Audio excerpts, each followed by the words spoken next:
Hello friend, और स्वागत है आप सभी का हमारे यूट्यूब चैनल पर। और सुबन्ना नेहा गौतम, और हमने छोटा सा बन्ना गीत प्रस्तुत करने जा रहे हैं। आप सबको कैसा लगेगा कमेंट में ज़रूर बताइएगा।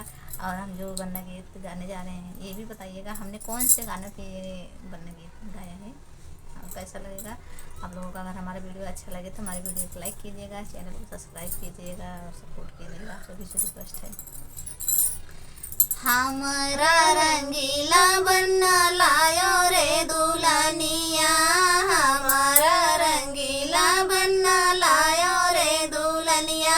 एक अजब कली लागे सुंदर परी, के अजब कली लागे सुंदर परी। मोरे आंगन में हमारा रंगीला बन्ना लायो रे दुल्हनिया, हमारा रंगीला बन्ना लायो रे दुल्हनिया।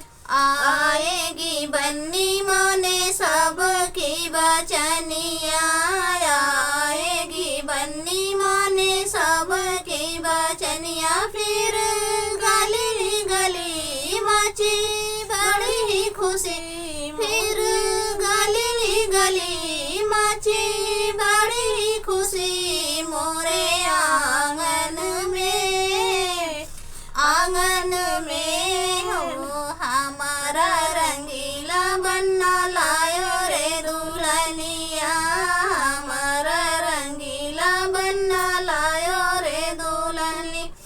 हमारी रंगीली बन्नी भर के सेनुरवा, पहिरे कमर के बीच कर धनिया, पहिरे कमर के बीच कर धनिया। लागे अजब कली जैसे सुंदर लली, लागे अजब कली जैसे सुंदर लली। मोरे आंगन